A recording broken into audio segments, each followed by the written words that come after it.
Let's get it going on the Locked On Thunder podcast, on the Locked On Podcast Network, your teams every day. On today's show, we're going to dive into the Thunder staying committed to Darius Bazley, what that means for the future of the organization. Also, talk about the NBA draft coming up, of course, how the prospects are doing throughout the first few weeks of the college season, and so much more on today's Locked On Thunder, on the Locked On Podcast Network, your teams every day.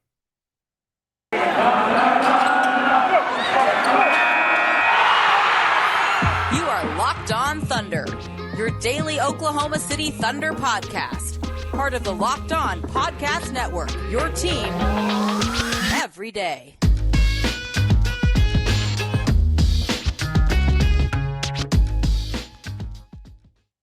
Let's get it going on the Locked On Thunder podcast, on the Locked On Podcast Network, your teams every day. I'm your host, Rylan Stiles. You can follow me on Twitter at Rylan_Stiles. Follow the show on Twitter at LO Thunderpod, and even email the show, lothunderpod@gmail.com.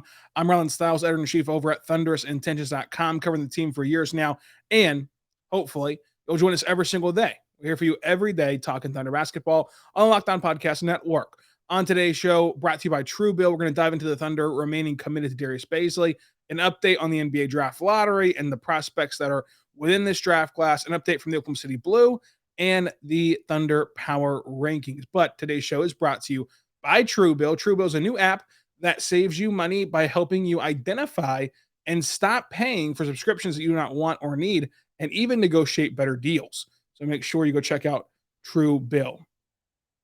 I want to talk about Darius Bazley because there's been a ton of conversation about Bazley on this podcast, on the Twitter sphere, everywhere around the Thunder.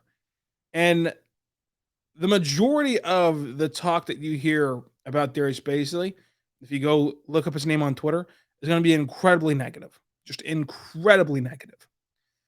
And by that same token, whenever there's any type of player who's available in the open market, people immediately say, okay, trade Bazley and 2 picks for him, for that player.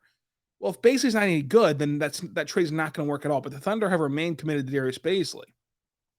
And I wonder if that's the right move. And so Mark has mentioned that this is that he's not really even entertaining the idea of benching Darius Bazley. He cites his defensive growth, which his defensive growth has been incredible. More on that in a second. And it's really been a tale of kind of two halves of this season so far. I know that we're at the quarter mark, but put that quarter in a half. I'm not good at math, but the first 11 games, he was really an all-around player. 11 points per game, 7 rebounds per game, 43% shooting. If you can get that Darius Bazley plus his elite defensive strides, that's enough for Darius Bazley to show that he can be an NBA player. The problem is, over the course of these next 11 games, 5 points, 6 rebounds, 24% from the floor. He has the 4th most minutes per game on the team behind, of course, his fellow starters, SGA, Giddey, Dort. Those 3 guys plus Bazley have been the starters that have started at, every game that they were eligible to start. Of course, SGA and Giddey have been inactive at times due to injuries and due to the flu, but every game that they are active, they have started those 4 guys together. And again, he started again this week. Now, this season, he has a career low in rim percentage, a career low in 3-point percentage, a career low in the mid-range, a career low in the corner 3, a career low in the non-corner 3. He is down in drawing fouls at the rim. However, whenever he does get fouls, he usually converts and goes to the line for an and 1 at a career high clip, which is, of course, a welcomed sign. And 1 percentage, block percentage, steal percentage, he's just elite at, and a career high in all those percentages. He's elite at defending without fouling. He's the best in the league at blocking for his position. He's made some significant strides defensively, all while regressing a ton offensively. And the team continues to throw him out there in a starting spot, and it continues to get negative feedback from fans alike. And you wonder, is that good for the team? Is it good for Darius Bazley? Well, of that question, if you're asking yourself, why is Darius Bazley still starting for the Thunder, even as in these last 11 games, he is the worst in the NBA in terms of field goal percentage among other starters in the NBA, you have to kind of take that and branch off from that question. The first question is, what other options do the Thunder have? So in any scenario like this, when you're talking about a starting lineup, you have to think of the replacement. So for the Thunder, in this case, they have a few options. You can start Kenny Hustle up there in Bazley's spot, who's been incredible off the bench and has been an incredible spark plug for you and has won you games, most notably the game against Detroit earlier this week on Monday. You could start him. You could do what Dave Bliss did and start both Favors and JRE. Now, of course, he also started Bazley in that game. He just had to shuffle lineup around because of injuries, but still start Favors and JRE, Josh Giddey, Lou Dort, and SGA. You can do a few things in that capacity. Also, you can shuffle around Scala in there with Jerry at the power forward position. But why? Why would you do that is the question. Because while Kenrich Williams is a better basketball player this year in terms of winning basketball games, that's not what this season is really about. And that's not the goal of the season. The goal of the season is not to see as much Kenrich Williams as you can. The goal of the season is to develop players. And for Kenny Hustle, he really has no more development to be done. Mike Muscala really has no more development to be done. Jerry is already starting. Derek Favors has no more kind of development to be done to his career. And so it really comes down to Pokusevski and Bazley. Those are the two guys who are at that position that could kind of find themselves in that starting lineup that still have room to grow and still are worth investing in. Now, to dive into that conversation, of these two guys, you knew and you still know that Pokusevski is a long play. So when you made that commitment to draft Pokusevski last year in the 2020 NBA draft, you were making a commitment to not even worrying about how that investment panned out for another 4, 5, 6 years. That's how long you've tied yourself to Pokusevski, or else you wasted that draft pick. So in terms of making a decision on their future, Pokusevski is way down the line. So the need to get him just bulk minutes is not necessarily there, which is what you're seeing the Thunder do right now, is slow playing Pokusevski and getting him spots that they think he can succeed in, rather than just getting him bulk minutes for the sake of getting him bulk minutes. They're putting him in what they think is advantageous spots. That way, whenever he does get time, even if it's only 10 minutes, even if it's only 12 minutes a game, it's going to be in spots where they think he has a matchup advantage. They think he has a system around him, players around him, where he can thrive.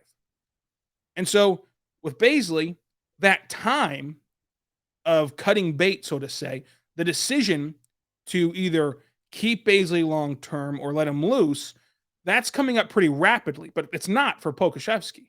And so in that case, wouldn't it be better to say, okay, this season is about Darius Bazley, and he's made significant strides defensively. He has elite defensive numbers, and we just need to figure out in these last however many games that there are left in this season, 70 whatever games, 60 whatever games left, can he become a competent offensive player? That's all he needs to do. And so you then throw Bazley into the deep end of the pool, and he's either going to sink or he's going to swim. And you'd rather know right now if he's going to sink or swim. Because the fact that he's so athletic, the fact that he's so talented as a basketball player and has made such significant strides defensively, it still leaves you thinking that within the course of this next 60-game stretch, that he can turn his career around offensively and then really become a key piece. Now, Bazley is not going to be a superstar. He's not going to be an all-star.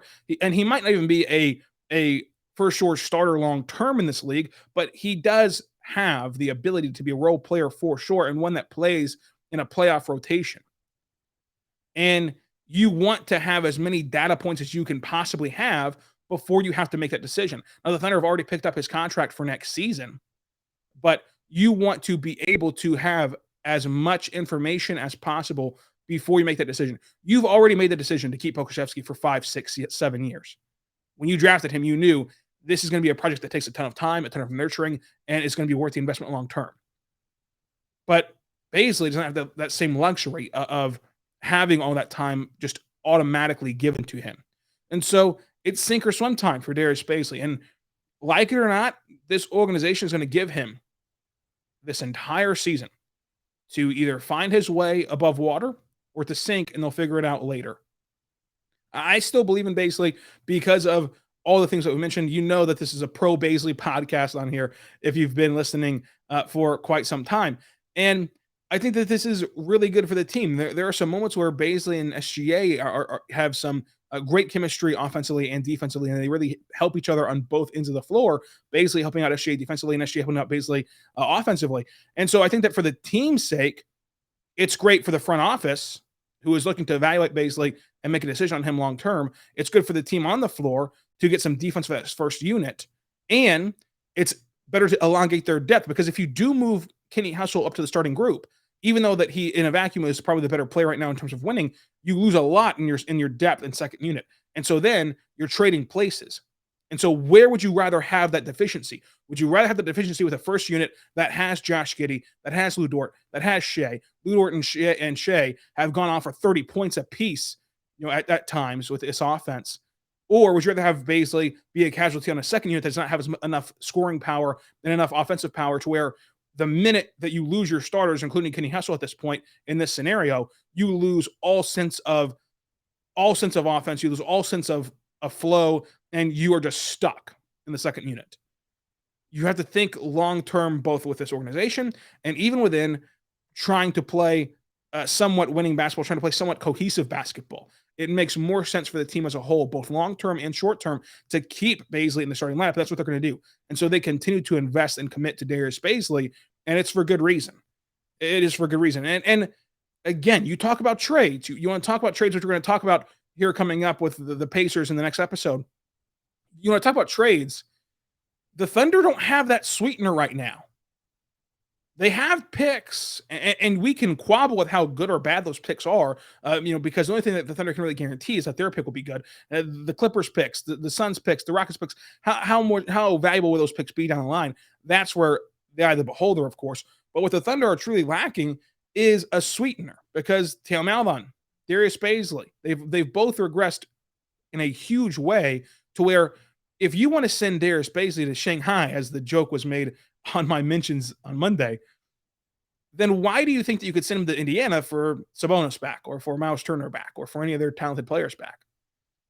And so it'd be advantageous for the Thunder in a multitude of ways to have Bazley have his offense catch up to his defense, because he's playing some really, really good defense on some really tough matchups. He's getting the number 2 option each and every time down the floor as Lu Dort takes away the number 1 option. It's not as though he's stockpiling these defensive stats and attributes against lesser competition.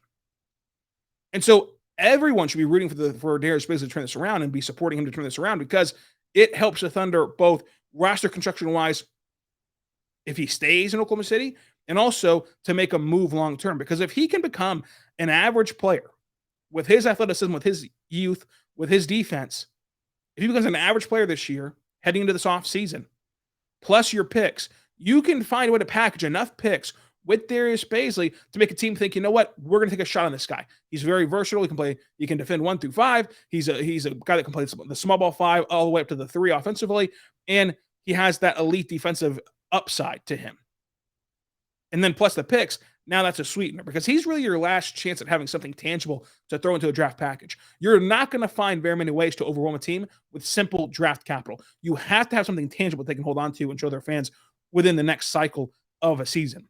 And that's where you saw at the draft trades not being made to move up, because there was nothing truly tangible the Thunder can give. Right now, the Thunder's only tangible pieces that teams would want is Lu Dort, Josh Giddey, and SGA, and the Thunder trading those players away would then hopefully, at best, I should say, if you traded one of those 3 guys away, at best, you're going to go back to where you are right now. It's a net neutral. It's not a net positive, and hopefully, and more likely, it'd be a net negative if you traded one of those 3 guys away. So besides that, they don't have anybody that they can throw into a deal to accompany those picks to make it worthwhile for the other team. And so basically becoming that player offensively that he can be with his great athletic tools would do wonders for the Thunder in a ton of different ways. But now we're going to talk about our good friends over at TrueBill. TrueBill is incredible. TrueBill is where you should be, because free trials renew without your consent, because free trials are simply a scam. It's a business scam to get you out of your money. So do not let greedy corporations pocket the money. Download TrueBill and take control of your subscriptions. TrueBill is the new app that helps you identify and stop paying for subscriptions you do not need, want, or simply forgot about. On average, people save $720 a year with TrueBill. Because companies make subscriptions hard to cancel, TrueBill makes it incredibly simple. Just link your account with TrueBill and they'll cancel your unneeded subscriptions in one tap. And your TrueBill concierge is there when you need help canceling unwanted subscriptions. TrueBill has over 2 million users and helps them save over $100 million. Do not fall for subscription scams anymore. Start canceling today at TrueBill.com/LockedOnNBA. That's LockedOnNBA, TrueBill.com/LockedOnNBA to save you thousands of dollars a year. TrueBill.com/LockedOnNBA. I want to tell you right now, but our good friends over at Theragun. Do not let the stress of daily life weigh on your body, no matter if you're a professional athlete or you're someone like me who just wants a tension-free day. Theragun can help. Theragun is a handheld percussive therapy device that releases your deepest muscle tension using a scientifically calibrated combo of depth, speed, and power. It's as quiet as an electric toothbrush. The Theragun Gen 4 does not just feel good, it gets to the source of the pain by releasing tensions using Theragun's signature percussive therapy, which goes 60% deeper than vibration alone. Whether you want a treat your muscle tension from working out or an injury or just the stress of everyday life, there's no substitute for the Theragun Gen 4. The OLED screen design makes it feel like you're holding something from the future. Just go to their site and check it out. The Theragun app allows you to learn from your behaviors and suggest to you guided routines for you to use. Theragun is trusted by 250 professional sports teams like Real Madrid and elite athletes like Paul George, DeAndre Hopkins, Mira Sharapova, and hundreds of thousands of customers and me. Try Theragun 30 days starting at only $199. Go to Theragun.com/LockedOn right now to get Theragun Gen 4 today. Theragun.com/LockedOn. Theragun.com/LockedOn. I want to tell you right now, thank you for making Locked On Thunder your first listen every single morning, every single day. We're here for you talking Thunder basketball, so subscribe for free on all platforms, including the new platform of YouTube. But I do want to tell you right now about the NBA Power Rankings, which we're going to wind up here. So ESPN has the Thunder at 29, only ahead of the Pistons. The Athletic has the Thunder at 30th, worst in the league. NBC at 28, ahead of the Pistons and Magic. NBA 29, ahead of the Pistons. Bleacher Report 28th, ahead of the Pistons and Magic. And then I'll have them at 29, ahead of the Pistons. This is a team that is better than the record shows, but has to show it at some point, right? Like they come after an 8-game losing streak. Teams have passed them by record-wise, standing-wise. And I think that when they're playing together, peak of their powers, they're better than whatever the top percent of the Magic is, whatever the top percent of even the Pelicans are right now without Zion and with their injuries that they've had. Now, if the Pelicans are 100% healthy, the Pelicans are a much better team. But that's just an example of a team that they are better than. I think that the Thunder are better than the Spurs. If you put the very best the Thunder can be against the very best that the Spurs can be, the Thunder would be better than them. But they've got to show it at some point. Power rankings don't lie here. Nothing really to quabble with from the NBA Power Rankings. Now, here's a lottery update. You have Detroit, Orlando, New Orleans, and Oklahoma City. Obviously, only a game really separates the Thunder and New Orleans, so that can switch very quickly. As it stands right now, the Thunder have a 48.1% chance at the top 4 pick and a 12.5% chance to land at number 1 overall. And if they can make up that one game to the Pistons, I should say if they can make up that one game to the Pelicans, then they would have a 14% chance at the top overall pick, which is the best that you can do. You can only get to 14% chance. The top 1, 2, and 3 reverse standing leaders have a 14% chance at the top overall pick. Obviously, that's the entire goal of this season, and that's what the Thunder are hoping for. Houston, Indiana, San Antonio, Sacramento, Portland, Toronto, New York, Minnesota, Atlanta, and Philadelphia, as of now, round up the NBA lottery, which, of course, still has a long way to go. But I do want to talk about some of my favorite draft prospects and how they're doing this year. One of my favorite top draft prospects this year, and probably my personal favorite draft prospect, of course, he's not going to be number 1 on my big board or number 1 on really anyone's big board, but one of my personal favorites is Kennedy Chandler, the Tennessee point guard. 7 games this year, 16 points per game, 4 assists, 3 rebounds, 2 steals, 42% from 3, 52% from the floor, a 6-foot freshman point guard that can score at all 3 levels. I really like Kennedy Chandler. Of course, the fit with the Thunder would be kind of awkward because you already have SGA, you already have Trey Mann, you already have Josh Giddey. I think that with Kennedy Chandler, he's going to kind of fit in that Trey Mann type of role. I think that with the Thunder, they kind of bypass Kennedy Chandler, but in general, in the NBA draft, he's one of my favorite prospects this year. Of course, the 2 big names, Chet and Paolo Banchero. Chet, 9 games, 13 points per game, 7 rebounds, 2 assists, 3 blocks, 30% from three, 66% from the floor. He's a 6-foot center that can really do it all. Paolo, though, is who I would have number 1 right now.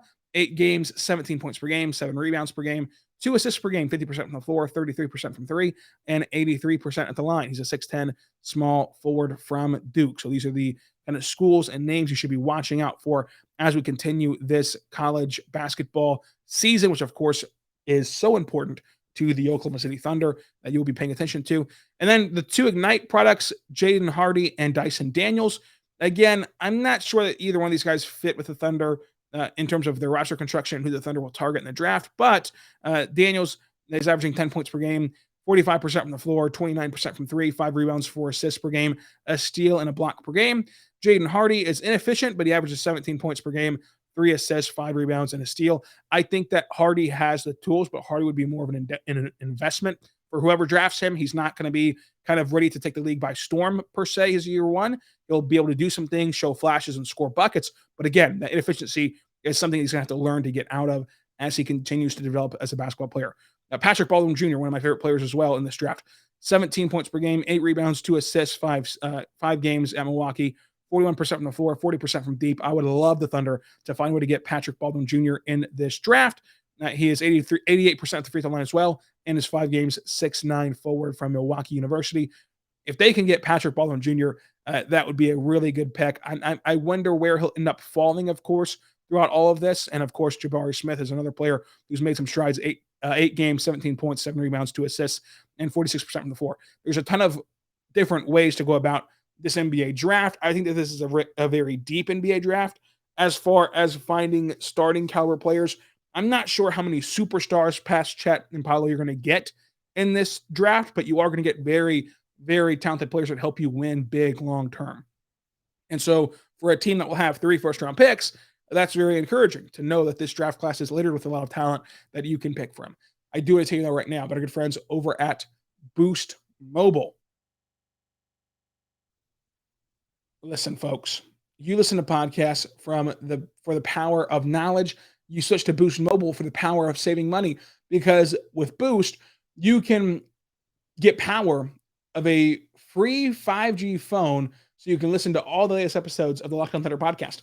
The power of 3 unlimited data lines for $30 a month per line, so your family can harness all of that brain power too. And the power of one of America's largest 5G networks, so you can do it all and get at the speed of 5G. With all the money you'll save and all the knowledge you'll gain, just how powerful will you become?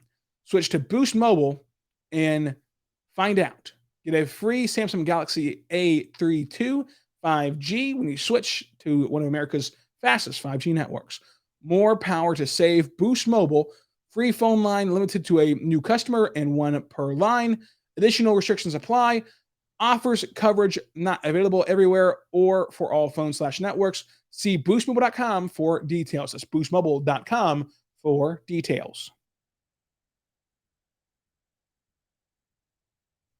We are back on Locked On Thunder on the Locked On Podcast Network, your teams every day. I want to thank you right now for making Locked On Thunder your first listen every single morning, every single day. We're here for you talking Thunder basketball. And for your second listen, go check out Locked On Bets. They're going to help you bet on sports and win you some money. I want to talk right now about the Oklahoma City Blue. Vit has a hamstring injury, but it seems like it's nothing too severe.